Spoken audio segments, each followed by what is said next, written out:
They told us it would be perfect, a house of our own, a yard for the kids, a neighborhood built for peace, not war. After everything we'd seen and lost, perfection sounded like something worth believing in. It was the spring of 1950 when we moved into Levittown. The bus rolled past rows of identical houses, pale cream walls, green shutters, the same smile on every porch. The sky looked washed and endless, like a promise you wanted to trust. Frank drove behind the bus in his second-hand Ford, one hand on the wheel, the other drumming to a tune from the radio. He'd come back from Europe 2 years earlier, with a limp and a quiet look in his eyes, the kind you learn from seeing too much. But that morning he looked like a man reborn, his tie straight, his sleeves rolled up, his face clean-shaven for the first time in weeks. "This is it, honey," he said as we turned down Meadow Lane. "Our new start." The sign at the entrance read, "Levittown, a better life for all veterans and their families." The words sounded like they had been waiting just for us. Our house was number 432, 2 bedrooms, 1 bath, white picket fence. It wasn't much, but it was new, and that made it everything. I remember opening the door and breathing in the smell of paint, plaster, and hope. Mrs. Callahan from next door brought over lemonade before we even unpacked. "Welcome to the dream," she said, laughing. "Wait till you see the block parties. You'll think you've stepped into a magazine." And she wasn't wrong. Every Sunday the lawns gleamed. Men washed their cars in synchronized motion while radios played Perry Como. Children chased each other down sidewalks that had never known cracks. The women stood in driveways with aprons and gossip, comparing curtains and recipes for gelatin molds. It was, by all appearances, perfect. But there were moments, small, quiet ones, that made me wonder. Like when Frank came home from work and sat on the porch without saying a word. Or when the Callahans' youngest, Tommy, asked me why every house looked exactly the same. "It's so no one feels left out," I said, but the words didn't sound right. At night, when the children were asleep, I'd stand by the window and look down the street. All the houses had the same warm light in their living rooms, flickering behind identical curtains. From a distance, it looked beautiful, like we were all glowing together. But standing there, I felt something colder, a kind of quiet that didn't feel peaceful at all. One evening, Frank came in carrying the mail and dropped it on the counter. "Letter from the association," he said. I opened it and read aloud. "Residents are reminded that uniformity maintains harmony." He laughed softly, but there was no humor in it. "I guess even dreams come with instructions." Later that night, I woke to the sound of the sprinkler outside. Not ours, but someone's a few houses down. It hissed steadily, cutting through the silence. Frank turned over and murmured, "You hear that?" "Yes. Sounds like rain that never stops," he said. I didn't sleep much after that. A week later, a young couple moved in across the street, the Robinsons. They had a little girl with dark curls and a laugh that carried down the whole block. But by the next afternoon, a new letter came to every mailbox. Residents are reminded that the Levittown community welcomes only those in accordance with property agreements. My hands trembled as I read it. Frank said nothing, just folded the paper in half and set it down beside his coffee. That night, the Robinsons' porch light stayed off. When I saw their daughter the next morning, she waved shyly from the window before her mother pulled the curtains closed. The dream was still there, the lawns, the smiles, the lemonades, but something in the air had changed. The kind of change you can't see, only feel, like a note played just slightly out of tune. Sometimes I think about that first week, how proud we were, how much we wanted to believe that a town could save us. We'd all come from chaos, from fear, from years of waiting for letters that might never come. And here was Levittown, bright, new, unbroken. Maybe that's why no one asked the questions they should have. Because when the world promises perfection, you learn not to look too closely at the cracks. By July, the lawns of Levittown looked like they'd been printed instead of planted. Every blade of grass was the same shade of green, every hedge cut to the same polite height. Even the air smelled tidy, fresh cut and faintly sweet, like it had been approved by the homeowners' committee. Frank said it reminded him of the barracks. Everyone's got their orders, he joked, but I could tell he didn't mean it as a compliment. We'd gotten used to the rules.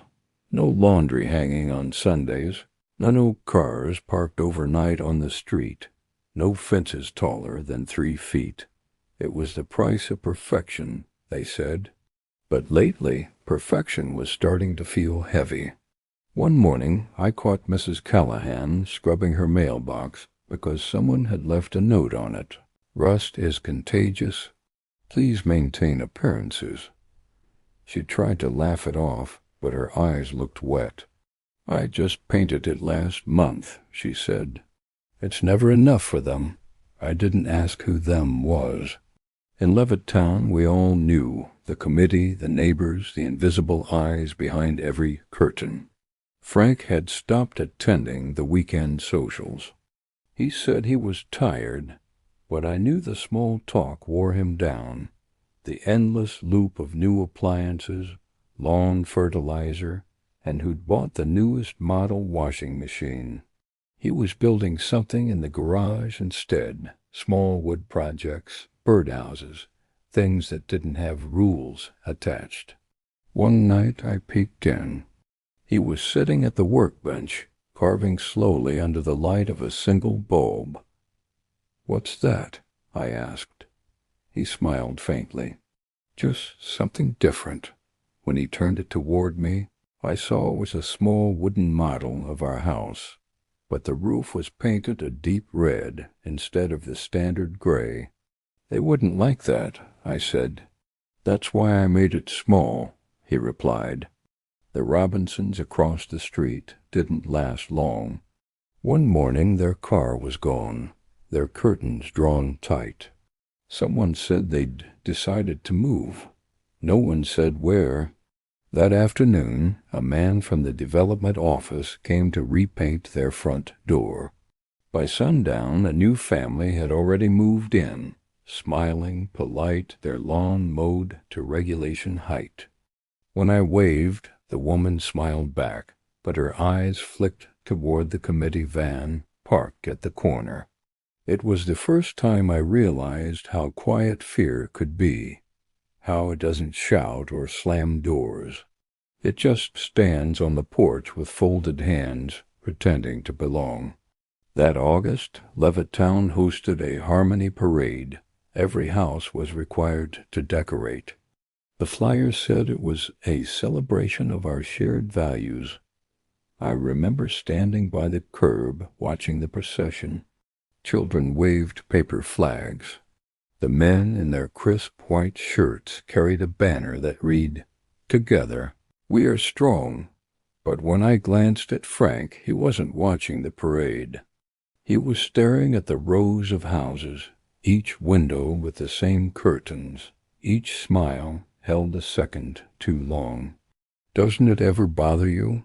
he asked quietly. "What?" "That everything looks alive but feels empty." I didn't answer. I didn't have to, because I'd started to feel it, too. The unease that came when the lights flicked on at dusk, and every house glowed the same soft yellow, as if the whole town shared a single heartbeat. That night, after everyone went home, I walked outside and stood in the middle of the street. It was perfectly still, no wind, no sound, just the hum of electric sameness. For the first time since we'd moved in, I didn't feel proud. I felt trapped. And I noticed something strange. The paint on our porch railing, the bright, flawless white, had started to peel at the bottom where the sprinkler hit it each morning. A thin crack, barely visible. I touched it. The paint flaked away easily, revealing the raw wood beneath. Frank came outside, wiping his hands on a rag. "What are you doing?" "Just looking," I said. "It's starting to wear." He smiled, that tired, knowing smile of his. "Good," he said. "Means it's real." The next morning, when I went to fetch the paper, someone had left another note at our doorstep. "Your hedge exceeds 3 feet. Please correct immediately." I read it twice, then looked around. Every house on the street was still, their curtains drawn, their sprinklers ticking in unison. I tore the note in half and dropped it into the trash. For the first time since moving to Levittown, I didn't feel guilty about it. Just free, if only for a moment. It started with a sound soft, steady, harmless. Every morning at 6, every evening at 5, the sprinklers came to life across Levittown. A quiet hiss that echoed down the rows of houses, filling the air with the smell of wet grass and metal. To anyone else it was normal, but to me it became something else, the heartbeat of a town that never stopped pretending it was alive. Sometimes when I stood at the kitchen window with my coffee, I could hear them all turning on in perfect rhythm. Frank said it was efficiency. I thought it sounded like obedience. The committees had grown stricter that year. New letters appeared in mailboxes almost daily. Reminders, fines, friendly notices.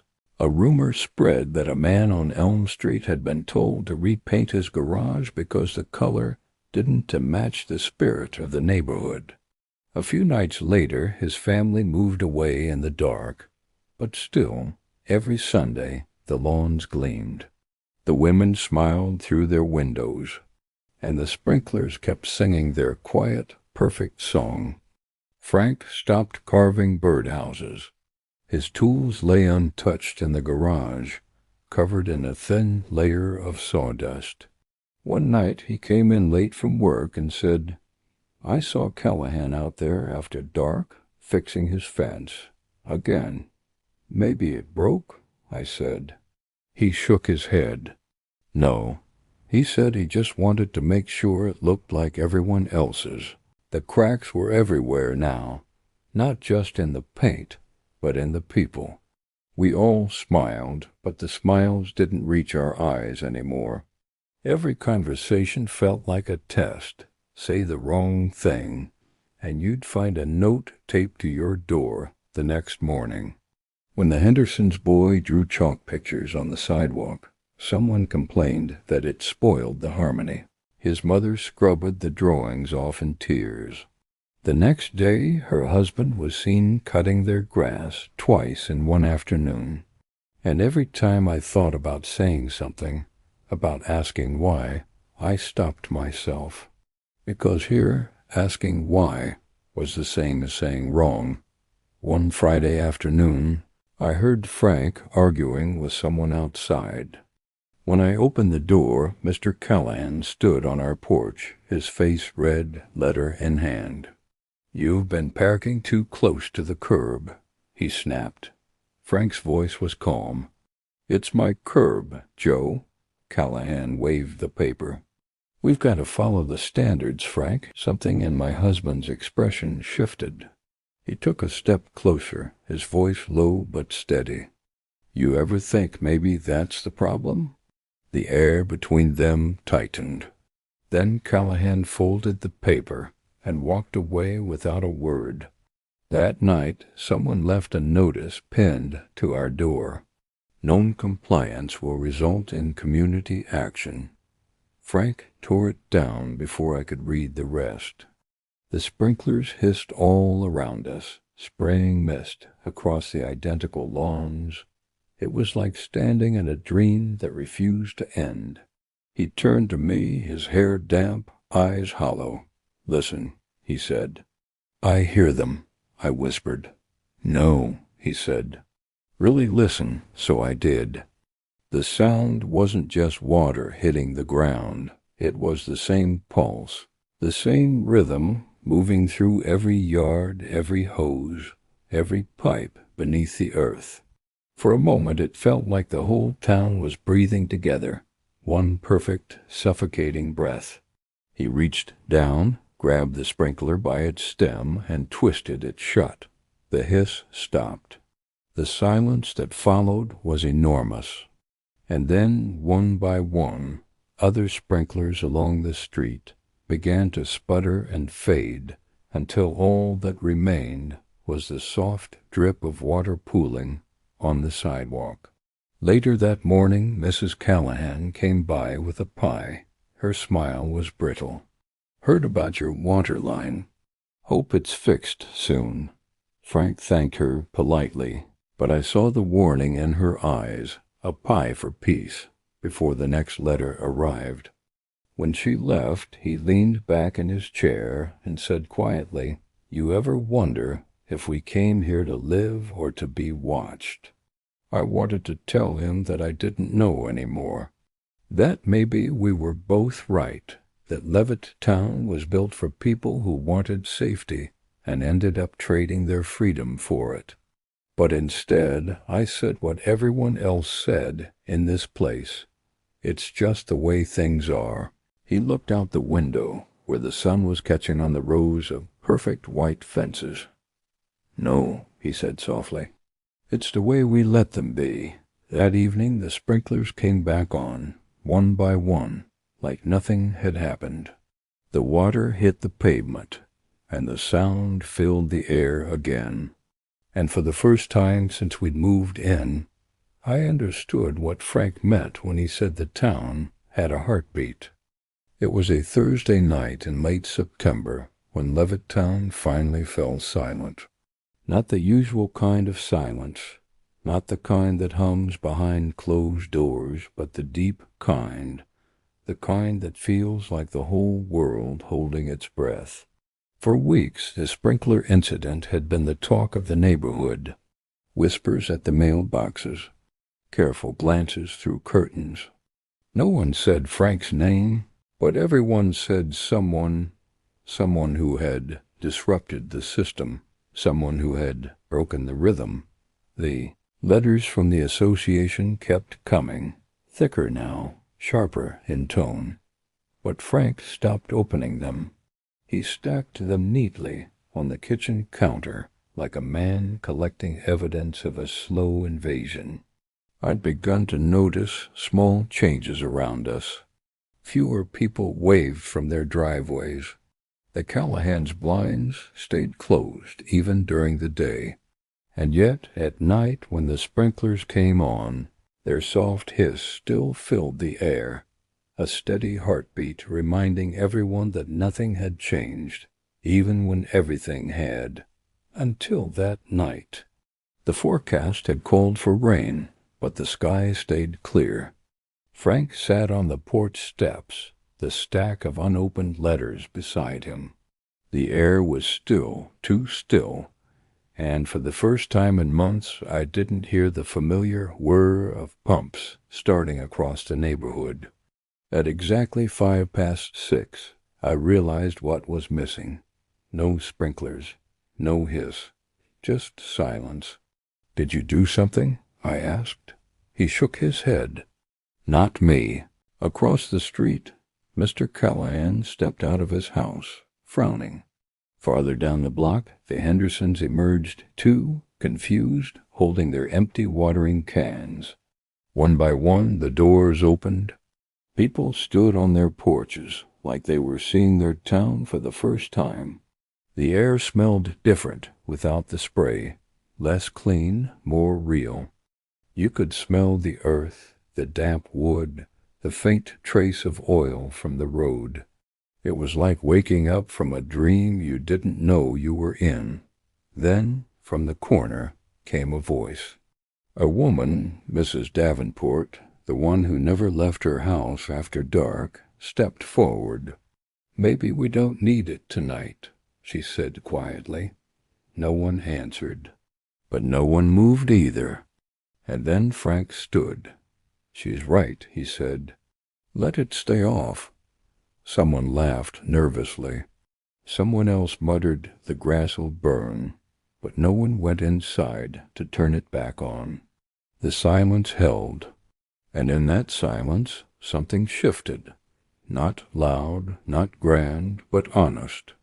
That evening people lingered outside longer than usual. The Callahans brought lemonade, the Hendersons brought pie. Someone rolled the radio onto the porch, playing soft swing music that drifted down the street. For the first time, the conversations didn't sound rehearsed. People talked about their parents, their work, their worries. They even laughed, real laughter, not the kind you practice for company. The kids chased lightning bugs between the lawns, their bare feet splashing in puddles left from the last storm. When one of them fell, a dozen hands helped him up, and I thought maybe this was the dream we'd all been promised. Not the lawns or the fences, but this, the sound of people remembering how to belong to one another. When it got dark, Frank reached over and took my hand. "I think the water will come back tomorrow," he said. "I know," I said. "But tonight it's enough." We sat there watching the stars appear, faint, uncertain, like they weren't sure they were welcome. But one by one, they came anyway. Later, when the others went inside, we stayed. The air was cool, and for the first time since moving to Levittown, I could hear the crickets.